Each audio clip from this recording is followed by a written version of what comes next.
성경 공부 시간입니다. 안녕하셨어요?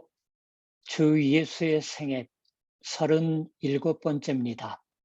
오늘은 마가복음서 10장 32절부터 34절까지를 통해서 앞에 서는 예수라는 작은 제목으로 오늘 성경 공부 같이 하시겠습니다.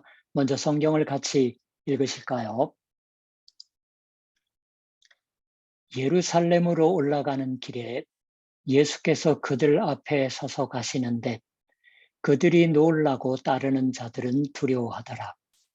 이에 다시 12 제자를 데리시고 자기가 당할 일을 말씀하여 이르시되, 보라, 우리가 예루살렘에 올라가노니 인자가 대제사장들과 서기관들에게 넘겨지매 그들이 죽이기로 결의하고 이방인들에게 넘겨주겠고 그들은 능욕하며 침뱉으며 채찍질하고 죽일 것이나 그는 3일 만에 살아나리라 하시니라.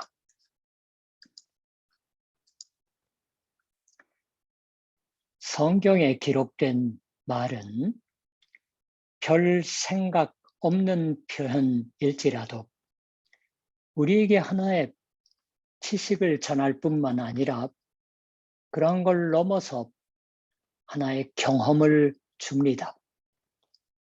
성경의 말은 머릿속에서의 이유가 많은 이해뿐만 아니라 오히려 그러한 이성적인 기능을 넘어서 하트로 읽는다고 말할까요? 마음이 끌린다고 말할까요? 우리의 마음도 영혼도 혹은 육체까지도 포함하는 전 존재를 뒤흔드는 그러한 힘을 갖고 있습니다. 예수께서 그들 앞에 서서 가시는데 그들이 놀라고 따르는 자들은 두려워하더라. 참으로 단순한 짧은 말입니다. 그러나 믿음으로 읽는 사람에게 있어서 격렬한 인상을 주는 말입니다. 지금도 그 힘을 갖고 있습니다. 그들이 놀라고 따르는 자들은 두려워하더라. 거기서 사람들은 여기 두 종류의 사람들이 있다고 생각했습니다.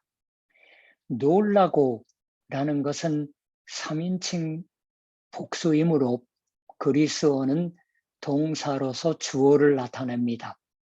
더군다나 명사형으로 주어가 표현되어 있으면 굉장히 강조하는 표현이 되지요. 그래서 주 예수를 따라서 이 경우에도 예루살렘으로까지 가시는 그 주 예수의 여행을 최후까지 같이 하려고 하고 있는 즉 제자들이었다고 이해합니다. 그리고 제자들과 그들을 둘러싸는 사람들이 있었다. 그들을 따르면 말하자면 일반 사람들에게도 두려움이 생겨날 정도로 주 예수의 모습은 격렬한 무엇을 보였다고 보는 겁니다. 그러나 이 따르는 자들이라는 말은 28절에 베드로가 여짜와 이르되 보소서 우리가 모든 것을 버리고 주를 따랐나이다 라고 있었습니다. 거기 쓰여졌던 우리가 따랐나이다는 그리스어의 현재 완료예요. 영어의 현재 완료가 가지는 경험, 지금까지 뭐뭐 한 적이 있다 라는 의미가 없습니다. 그러니까 과거에 있어서 이미 완료한 행위의 결과가 현재에 미치고 있는 것을 나타낼 뿐이죠. 제자들은 놀랍, 특히 따르는 자들로서 강렬한 두려움을 느꼈다고 볼 수도 있습니다. 왜냐하면 따르려고 하고 있었으니까 안 두려움이 있었던 겁니다. 제자들은 이미 격한 생각으로 예루살렘을 향하는 걸음을 함께 하고 있었습니다. 돌연히 그때요, 주 예수께서 선두에 서서 걷기 시작하신 모습에 지금까지는 몰랐던 놀라움을 느꼈다. 두려움이 생겨났다. 주춤할 정도의 것이었다고 성경이 말씀합니다. 주 예수께서는 언제나 제자들과 같이 걸었고 때로는 선두에 서고 혹은 후위를 맡아 보셨을지도 모릅니다. 그렇지만 이때 주 예수께서 굳이 선두에서 앞장서서 가셨던 그 모습에 이제까지 없는 주 예수의 결입, 탄호하게 예루살렘에까지 간다고 하는 결의가 감지되었던 것이겠지요. 아니, 그보다 더 깊은 것, 더 엄한 것, 더 두려운 것이 있었던 겁니다. 제자, 따르는 자들은 왜 두려워했던 걸까?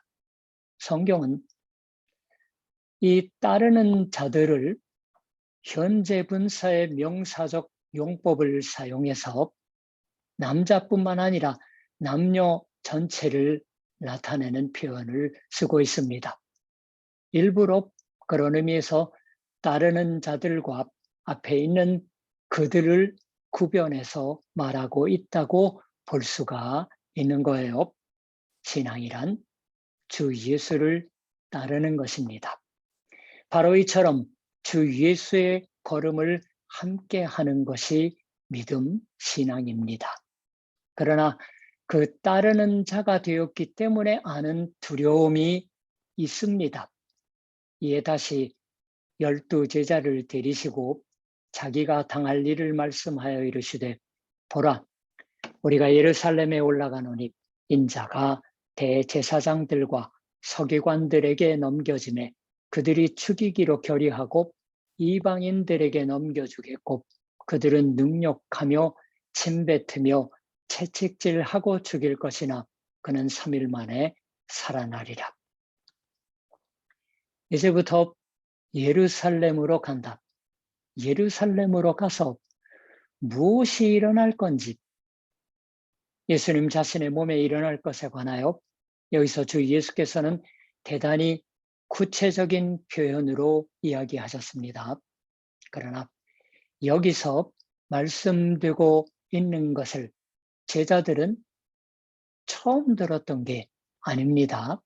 마가복음서는 8장 31절, 그리고 9장 31절, 그리고 오늘 10장 32절 이후에 이미 주 예수께서 자신의 예루살렘에 있어서의 고난에 관하여 죽임당하는 것에 관하여 그리고 사흘 만에 살아나는 것에 관하여 이야기하고 있으셨다고 전하고 있습니다.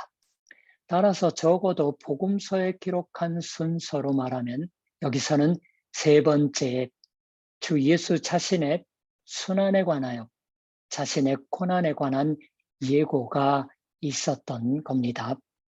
복음서가 이제까지 2번이나 그러한 것을 썼다고 하는 것은 실제로 주 예수께서 2번 그러한 발언을 하셨던 거다라고도 생각하지만 그러나 어쩌면 그것만이 아니었을지도 모릅니다.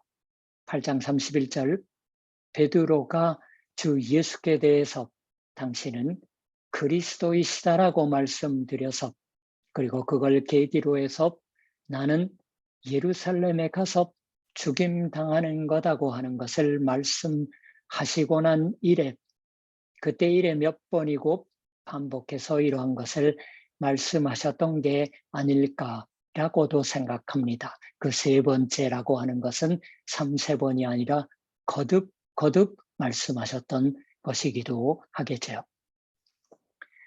주 예수를 따르는 자들은 따르는 자들인 제자들은 우리를 포함해서 주 예수의 걸음은 자기들의 걸음인 것을 알고 있는 사람을 의미합니다. 그 운명에 따라 자기들도 쫓아서 가지 않으면 안 되는 것인가 하고 계속 스스로에게 물었을 테지요.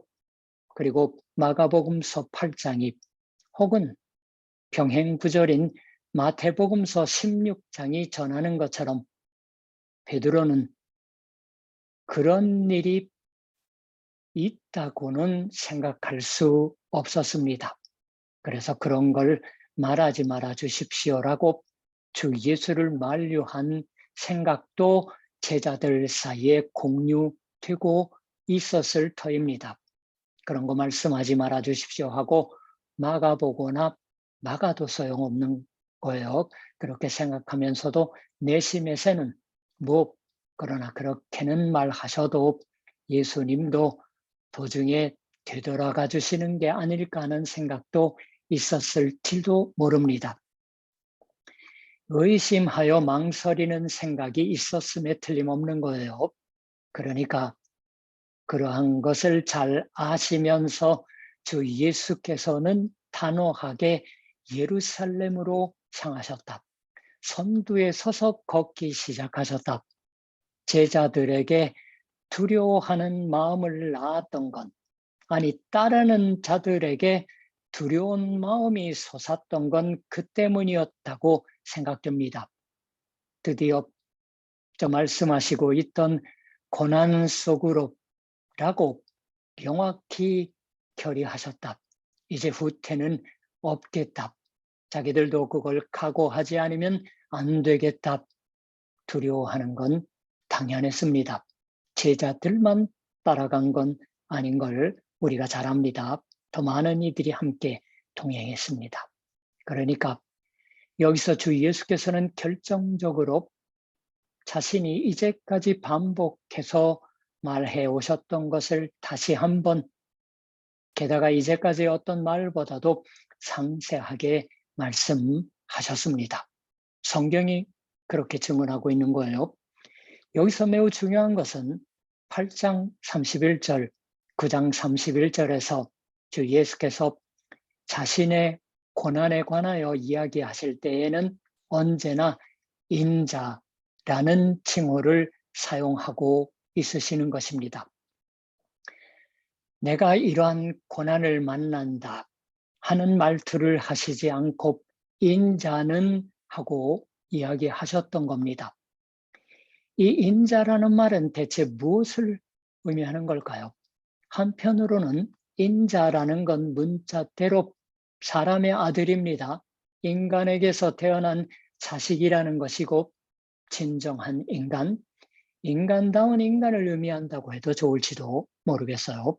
그러나 좀 더 복잡한 의미가 담겨져 있을지도 모릅니다. 학자들은 논의하지만 인간으로서의 수고, 슬픔, 그러한 것을 모두 하나님의 아들인 주 예수께서 떠맡고 있으시다고 하는 의미에서 인자, 사람의 아들이라는 말이 사용되고 있지 않을까라고도 생각됩니다.